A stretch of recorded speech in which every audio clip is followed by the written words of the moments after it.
On today's episode of Locked On Angels, Patrick Sandoval is an emotional, angry pitcher, and he just doesn't care what you think about him. So how did that emotional, angry pitcher do yesterday against the Phillies? We're going to talk about that. It's time to get Locked On with Mike and John, and this is Locked On Angels.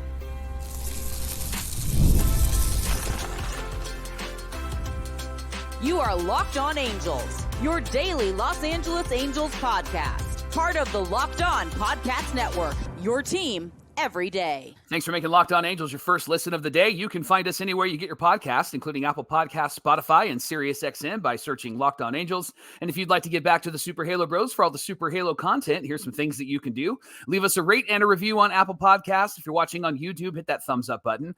And if you're not subscribed already, please subscribe and become a Locked On Everydayer. And whether you're watching or listening, come over to YouTube, leave a comment. It's one of the best ways to get in touch with us and be a part of the conversation. And today's episode is brought to you by Monopoly Go. The fast-paced game is now on your phone. You can play in tournaments against your friends, unlock incredible prizes. There's even unique stickers for trading, cool playing pieces, so much more. Download Monopoly Go right now. It's free in the Google Play Store and the App Store. What's going on, everybody? Thank you for being here for this episode of Locked On Angels, where it's your team every single day. You've got the Frisch Brothers here with you, a.k.a. the Super Halo Bros. My name is John, and that's my brother Mike. And my name is Mike, and that's my brother John. Mike, it's our third season here at Locked On Angels, and we're talking Angels baseball Monday through Friday, every single weekday here on YouTube or wherever you get your podcasts, or maybe even on television, Mike. I've seen some people post pictures of us on their TV, and we look good on TV. How about we that? look really good. My forehead is bigger on TV. That's right. That's right.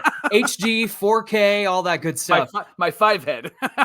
Hey, on today's show, we're going to recap that game against the Phillies yesterday, and we're going to tell you that the best bullpen in the Angels organization is not in the majors, Michael, and we'll tell you where you can find that best bullpen. But first, let's talk about Patrick Sandoval, because he spoke to The Athletic and he spoke to Sam Blum the other day. Had some interesting things to say. Why don't you get us started? Yeah, he did. So he did speak to Sam, and they shared some really interesting insight. He specifically talked about his personality, his performance, and his perspective that he has of himself and the perspective that others have of him. Sandy said he's always been a fiery, emotional person and a fiery, emotional person on the mound.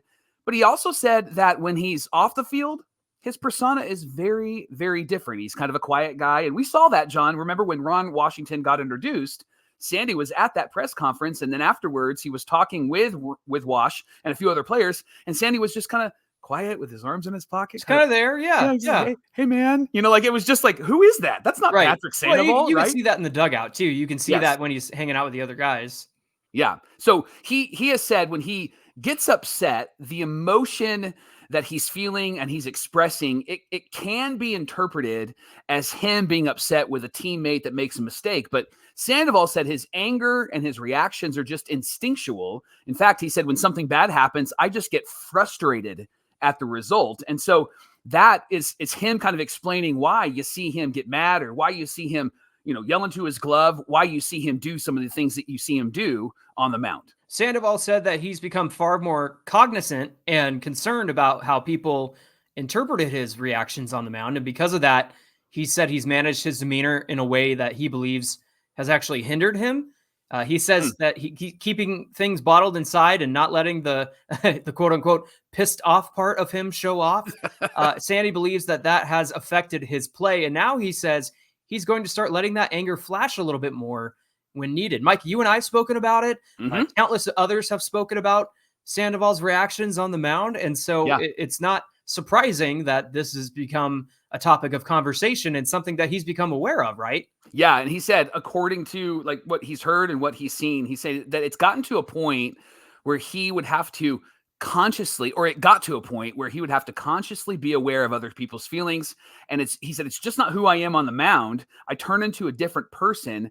I have to flip the switch. And then I need to go back out there and pitch the way that I know how to pitch. And he said right now he's trying to find himself. He's trying to figure out who he was and get back to that. In fact, from a pitch selection standpoint and from a mental standpoint, he's wanting to lean back to who he was in 2022. And of course, he was really good in 2022. Sandy said, it sucks when I mess up. It sucks when I'm not good. I put my life and my soul into this work, and I lay my life on the line. Wow. Every time I go out there. Did he mention that he was emotional and He was fiery. I'd lay my life on the line on the pitching mound, right? Drama. And he said, I want everyone to know, my teammates to know, and everyone that's watching that I'm giving 1,000% of my capabilities out there every single time. He said when he pitches poorly, he gets really mad at himself. And he says he can't look at himself in the bleeping mirror. I had to really clean up this article, by the way, good because job. he was very honest and very emotional in this article.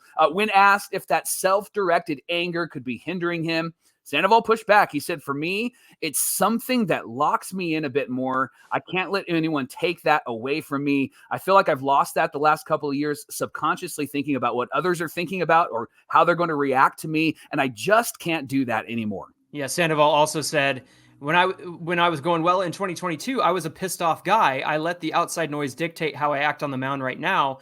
And that's got to change. I don't necessarily care what people think anymore. I'm going to be me. And then he finished by saying, I want to win, and I want to win really bad, and I want to be part of the winning. So, Mike, the question here is, doesn't it seem like the emotions are a benefit for Sandy or a detriment? What do you think? I've got to be me. I've got to be me. That's the song he needs to come out to on the mound, right? Or My Way by Frank Sinatra. Listen, right. The reason why we've pointed out the emotions and the reason why we've pointed out the reactions is because it seems like after something bad happens and Sandoval yells, screams, throws a fit, yells in his glove, whatever might be the case, it seems like everything falls apart after that. Yeah, he can't get right again. Absolutely. And so that's why we've pointed it out. That's why we've talked about it. That's why other people are pointing it out and other people are talking about it, right? Because he just can't seem to get out of his own way.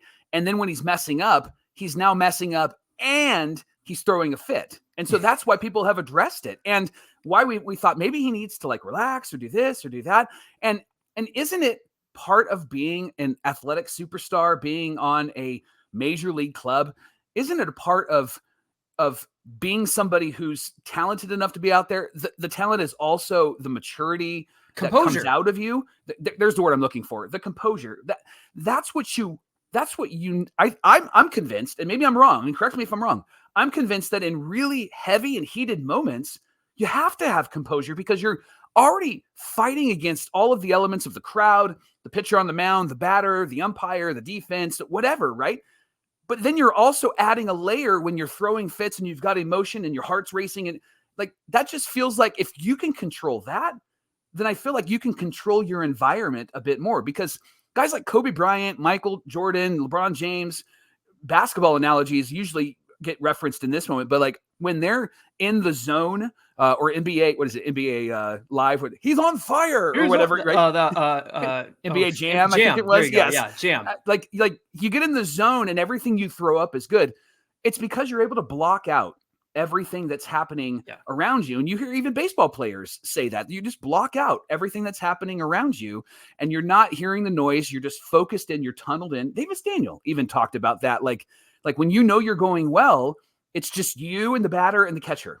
And that's what you see. And it just seems like Patrick is wanting to get back to what he was in 2022. And he says in 2022, I had no control over myself and it was great. That's what it feels like what he said in this interview. It sounds like, to me, it sounds like kind of an excuse for why he gets so emotional on the mound, right? Yeah. It sounds like he's just trying to explain, this is who I am. This is what I do. This is how I operate on the mound. And that's fine. Yeah. But I know where your head is thinking right there. A little in living color. Yes. This is me. This is who I am. That's how you know we're brothers. So yes. I made a reference and I knew exactly what you were thinking in an accident. Mike, you know who got fired up on the mound? My boy, Jared Weaver. Yes. Ding! Right? Yes. There it is. That guy would get pissed on the mound, but he was still really good at what he did. Yeah. And that's what drives me nuts here is like, yes, you have every right to be upset. You have every right to get emotional. You have every right to get fired up, but you still got to accomplish what you set out to accomplish on the mound. And the problem is, Mike, is when you get amped up like that, the adrenaline surging through your body, like that causes you to overthrow your fastball or overthrow your slider. Yeah. And that's the thing that we've been talking about. Like when he's talking about getting fired up, all we've seen is, well, dude, you're not spotting your fastball very well. Like you're missing all your locations. You're not hitting your spots the way that you should be, probably because you're so amped up and you're so fired up and you can't keep your composure. I think I don't know. It just seems like this conversation and what we've seen and what he's telling us are just like grinding against each other at the end of the day. And there's plenty of guys who get fired up on the mound and have success, right? Yeah. So if we are to say that Sandoval knows himself the best, and I'm going to say he knows him obviously better than we do. Sure. Yeah. So this is an ability issue then, right? Yeah. Because if he's like, oh no, I'm an emotional guy and I throw fits and I was emotional in 2022. Okay, so then you're just not great at being a pitcher. I mean, I don't want to be rude and blunt about it, but like if that's what it boils down to, then your mechanics are off, your ability is not great, and there's a lot that you're going to need to figure out. If it's not emotion, if it's not your fiery personality, and it's you've been trying to temper that so that people aren't upset with you, then it's got to be your ability. It's got to be you are a number 5, right? Yeah, you're number 5. Then you aren't the ace because what we've seen so far is that you're not that guy. Yeah, you're not him. So I mean, if that's what he's admitting to, good. At least he has some self-awareness of who he is and the type of pitcher he is. But I'm still convinced that I think it's his emotional state of mind and emotional posture that is his detriment, that is his problem. And you have to, I wouldn't say, and maybe that's the problem. He's squashing it down instead of utilizing it. Weaver utilized it. Oh, 100%. I just shared with a non-baseball fan. We were talking about Jared Weaver, and I told him about the moment with Kyle Seager. Yeah. And when Kyle Seager's calling timeout, right? And then Weaver's like, "You're kidding me," right? And then he plunks him on the next pitch, right? With a solid 87. Yes, right. Yeah. But we've had really good moments, and he funneled his emotion and it brought him success. So it just doesn't seem like Sandoval has the ability or hasn't shown the ability to utilize the fire that's in his heart, in his belly, to utilize that to be the pitcher that he says and Wash says that he is. And I think that's really the biggest problem with this team, John, is there's a lot of this, a lot of talk, right? And what's the song? A little less talk and a lot more action, please. Right. That's what Angel fans want to see. Mike, I have 2 words for you: sports psychologist. Yeah. When it comes to we've said this, we had this conversation over the offseason. Right. Can we get him a therapist or a sports psychologist or something? Because these emotion that he carries on the mound, you're right. Like, he's not able to funnel it in a way that is advantageous to him. Now, going back to this interview, I got to say, I am glad to see that, like, he is saying, I really care about this. I put my heart and soul in this. I can't look at myself in the mirror when I'm struggling. So it tells me that he cares. Yeah. But I just think that a lot of this conversation about his fire and his demeanor, I think it's just very unwarranted, because I think he's missing the point. I think he's agreed. He's not seeing what we're all seeing. And like you said, he's not channeling any of this to his advantage.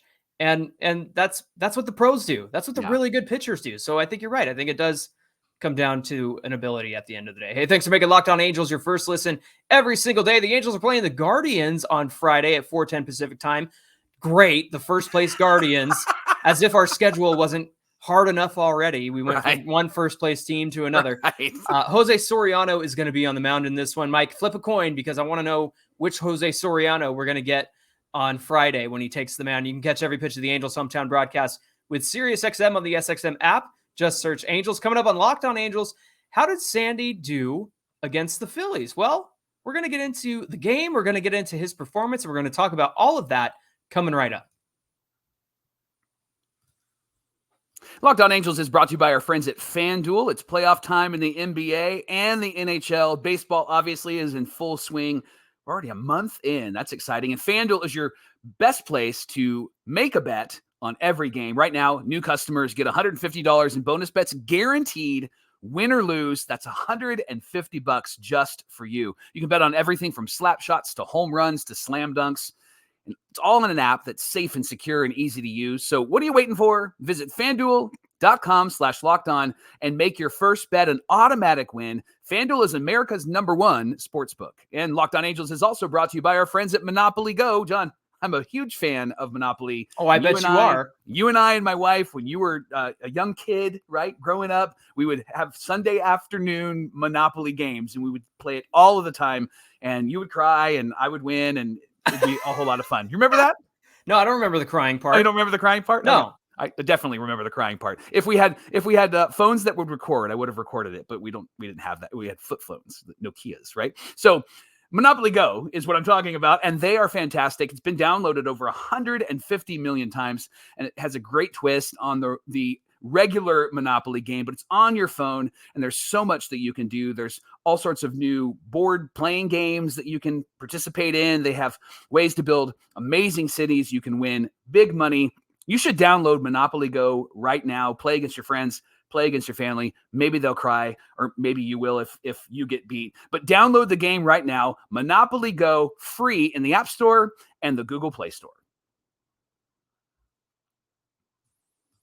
This is the Locked On Podcast Network, where it's your team every single day. Locked On Everydayers. It's time to make the switch from your regular sports viewing to Locked On Sports Today, because it's a free 24/7 sports streaming channel programmed for you every single day to bring you the biggest stories in sports from across the entire sports world. You won't hear any bonehead takes like Stephen A. Smith said about Mike Trout the other day.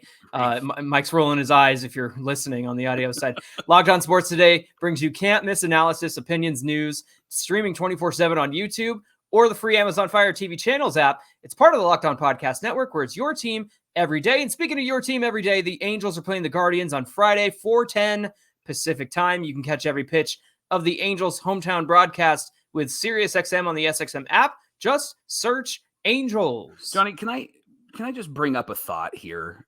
Because sure. Thought experiment. Let's go. I know that the Angels are 11-20. I know they lost yesterday to the Phillies 2-1. They're not in last place because the Astros lost, so that's good news. But they were in this game, and in fact, they were in all three of the games. Yeah. Oh, right? Yeah. And they've been in games all the way through this. There hasn't been too many blowouts. There hasn't been too many moments where things have completely unraveled. They've been in games. Yeah, I'm thinking about right. I'm thinking about Baltimore. Yeah, game one was definitely a blowout. Yes. I think we had a couple blowouts against Boston. Yes. But yes, I think as of recently, it's felt like the Angels have been able to stay in the games, but especially against a team like the Phillies. Yeah. They were in all three of these games, Mike. Yes. And in the games where we have been blown out, we were close, and then Suarez came in and ruined everything, right? So I can remember games where Suarez did come in and it was 4-2, right? And he had no business being in that game at all. Yeah. Not at all. So here's my point. When guys like Trent Rush and some of those AM 830 guys say, like, this team has a lot of fight, I don't disagree. I don't think it's toxic positivity. I don't think that they're trying to get you to be fans because they work for Artie. I honestly think that what they're saying is true, that this team has been in. They've been fighting. Here's the problem. You are seeing the young, immaturity, inexperience team perform on the field, right? You're seeing that. And that's a part of growing, developing, and being a team that has young players, 22, 23 years old. That is not an excuse for how they're playing. It's not an excuse for how the bullpen is playing. You spend $40 million. Your bullpen is supposed to be better, right? Right. Your Carlos Estevez, you have to close that game out, for crying out loud, right? Yeah. But I think that that's just really important to acknowledge. And you and I will lean positive. I don't think this is leaning positive. I think this is leaning in reality. This team has been in games. They just haven't come through. And that has to improve. That has to be better. This game, Johnny, they were 0 for 10 with runners in scoring position. And they had chances, didn't they? They had several chances, Mike. And they had several chances where they had a guy on third with no outs. And they blew both of those chances, even later on in the game in the bottom of the ninth. I mean, I think it was our friend Swilly Sports who tweeted that Taylor Ward's hit that ended the game, or the flyout that ended the game, would have been a home run in 20 of 30 ballparks, including Citizens Bank Park. Yeah. So, he was just shy of the wall winning that game. But the truth is that they had so many opportunities in this one, and they ran themselves out of it. I mean, I know that there was a missed sign from Taylor Ward that added an unnecessary out. and shouldn't have happened when he tried to steal second base. And it's just really frustrating because there were so many times where they stranded a runner and just couldn't bring them across. And it was because it was a ball hit right at somebody, or you had Joe Adell wearing the sombrero today going 0 for 4. Yeah. And that can't happen. And even before he went out for his last at bat, Ron Washington pulled him aside and just said, hey, don't be the hero. Use the whole field, spray the ball, and put it somewhere where they're not. And Joe Adell ends up striking out in this one. And so, again, I think you're 100% right. They had every opportunity to win this game. They should have won Tuesday night's game because Carlos Estevez can't close the door yet close the game. It's reminding me of Ernesto Frieri, Mike. It's driving me insane. He comes out real hot and then all of a sudden just is falling off the face of the earth when it comes to closing games. But they won that first one. The second game, again, came down to a blown save. Yep. And then in this one, having every opportunity in a 2-1 game against Zach Wheeler, who, look, I know that we get on Patrick Sandoval. Let me actually read his line really fast. Patrick Sandoval went 5 innings pitched, 4 hits, 2 earned runs, 2 walks, and 10 strikeouts, Mike, on 102 pitches. Yep. And that took him through the 5th inning. And I didn't think he was going to make it through the second because he had 40 plus pitches in that second inning. And that's where Schwarber was able to hit the single and knock in 2 runs. But I bring up Patrick Sandoval because the ace of the Phillies staff, Zach Wheeler, was also at 100 pitches through 5 innings. So the Angels were making him work and fouling things off and doing all sorts of things to, make him labor through 5 innings as well. So I know that Sandy usually is that 100 pitches, 5 innings, and we're like, okay, come on. But in this one, I mean, it goes to show that it happens to the best. It happened to Zach Wheeler against the lowly Angels that everybody's ready to crap on. Yeah. But they actually put up a fight against Zach Wheeler. It's just unfortunate. There was a misplay from Zach Neto. I don't know if he went one direction and the ball went the other direction. Some people thought it came off the mound funny. Yeah. Some people thought maybe it hit the bag.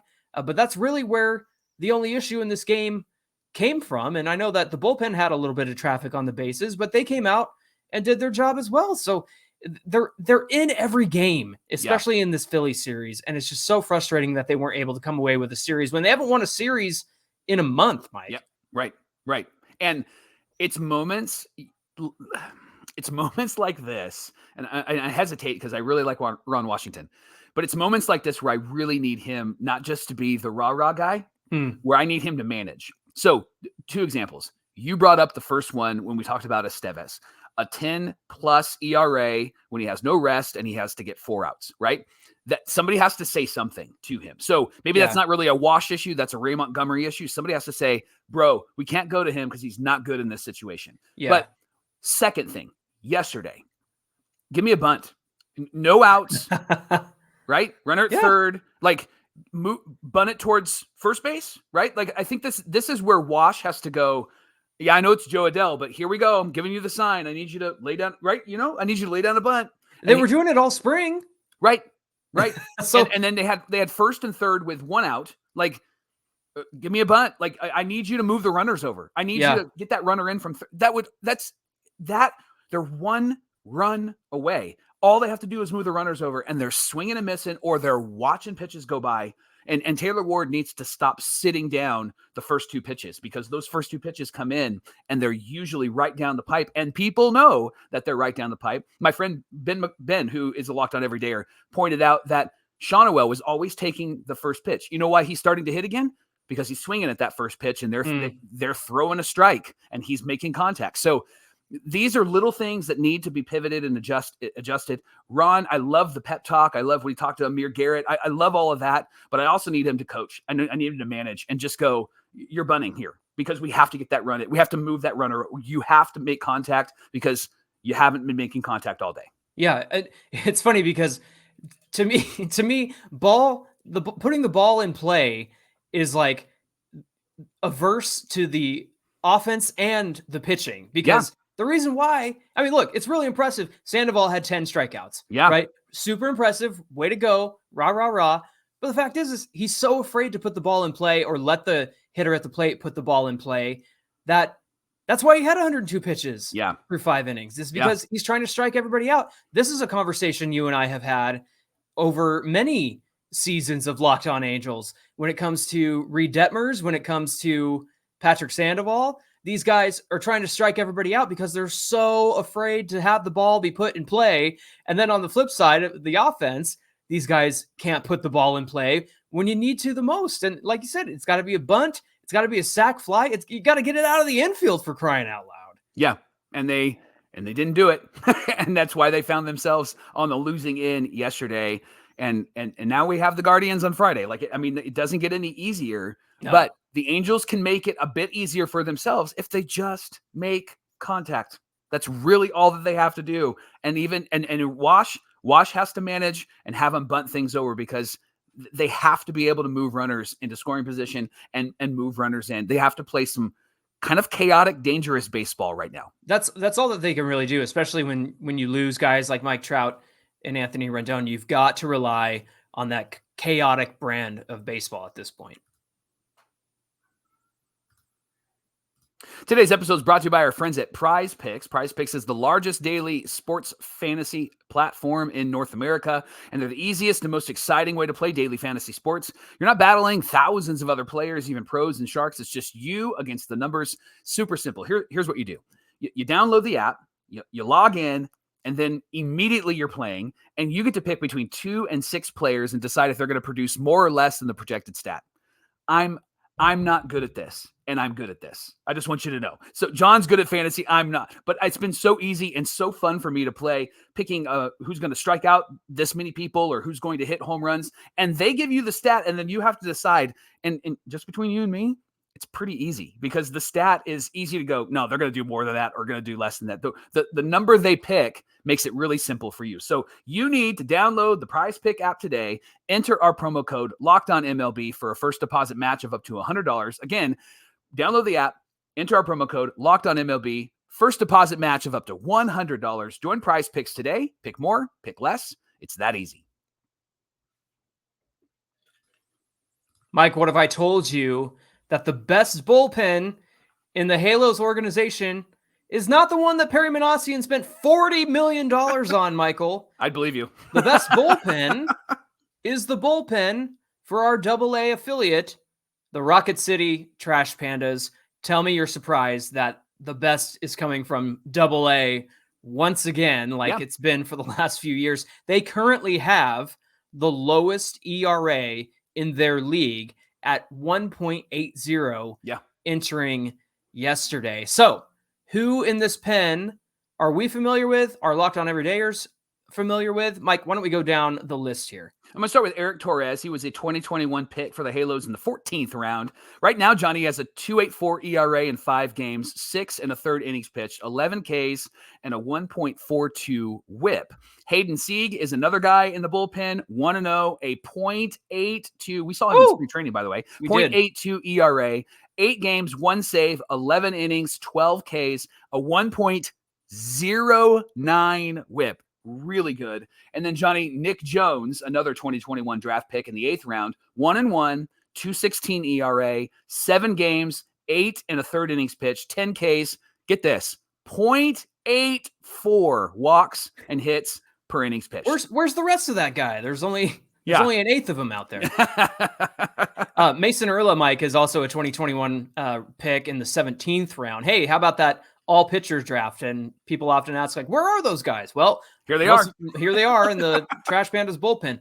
Mason Urla, a 0 ERA in 6 games. He's got 3 saves in 8 1/3 innings pitched, 6 strikeouts. Mike, a .72 walks and hits per innings pitched. That's even less of a person than the last one. Yeah, and you're going to notice the trend with the next 2 guys as well in their whip. So Michael Darrell Hicks, 3-0, 0 ERA, 7 games, 2 saves, 12 Ks and 12 innings, .67 whip. And then the last one, John, is Ivan Armstrong, 2-0, 0 ERA, 4 games, 10 Ks, 10 innings pitched, .50 whip. Wow. These guys are doing great in their walks and hits per innings pitched. Michael Darrell Hicks sounds like a good SNL name. Michael Darrell Hicks. Mike, do you think that we're going to see any of these guys this season. I think that there are two candidates that we could potentially see, and that's Eric Torres and Mason Erla. I think we could see. Haven't you and I been pushing for Eric Torres to be part of this bullpen for forever? Yes. We've been talking about him on this show for a couple of years now. So, and then I think Mason Erla is probably going to be somebody that you might see. Now, we did leave a name off of this list. We did. What name did we leave off of this list, Johnny? Mr. Ben Joyce. The reason why we left him off is he hasn't been great. He's been Ben Joyce. His whip is at 2. He's walked a lot of guys. His ERA is really high. Still has some things to figure out. However, he's probably the most likely candidate that we'll see in the major leagues this year. They probably will bring him up before Erla and before Torres comes up, simply because he's been in the major leagues. Mm-hmm. He throws 1,000 miles per hour. And when we get to maybe the trade deadline and after, depending on where the Angels are at, and if they trade some of their big names, which is pretty likely, then I think that he'll be somebody that could fill in that bullpen. The good news is if the Angels aren't great at the trade deadline and they do trade like an Estevez and a Matt Moore and trade Garcia, them all. Yeah, I think they should. Then you will probably more likely see an Erla and you more likely will see a Torres in the major leagues. I'm really liking the results here because it seems like moving forward and through the offseason and when the Angels are looking into free agency, that they have the ability to build a nice bullpen from within rather than having to go out and spend a bunch of money. Now, I know we have Robert Stevenson for the next 2 years and probably a third because of that injury option that the Angels have on him. So that'll be a nice anchor point. But good grief, man, if the Angels are able to build themselves a nice bullpen from a crop of young arms, like the Trash Pandas, you got to love that. What a crop. What a crop. Thanks for making Locked On Angels your first listen of the day. Remember, the Angels play the Guardians on Friday, 4:10 Pacific time, and you can catch every pitch of the Angels' hometown broadcast with SiriusXM on the SXM app. Just search Angels. Hey, give us a follow at Locked On Angels on Twitter and at Super Halo Bros on Twitter and Instagram. Whether you're watching or listening to today's show, come on over to YouTube, get in the comments section. It's the best way to be part of the conversation. Mike, what do we have on deck for tomorrow's show? It's Fan Mail Friday, so we would love your questions, but we would also love your thoughts, especially with what we shared in our second segment today when it comes to this Angel team. Do you see the fight? Do you see them in close games? I would love to see if you're seeing what we're seeing, and if it's different, no problem. Share that. We would love to hear from you. Here's what we don't want. Artie's got to sell the team, and this team's like, let's 100-loss season incoming. We know. So let's talk about what we can talk about. Let's talk about where we're at currently. I would love to hear your thoughts. It's Fan Mail Friday on Locked On Angels. Looking forward to Fan Mail Friday. We hope you'll participate in that with us. Again, if you want to reach out to us, you can do so on social media, and our phone number for our voicemail line is in the episode description as well. Until tomorrow's show, my name is John, and that's my brother Mike. And my name is Mike, and that's my brother John. Thanks for being here with us, and we'll see you back here on Friday. Artie needs to sell that team. 110 losses. Incoming.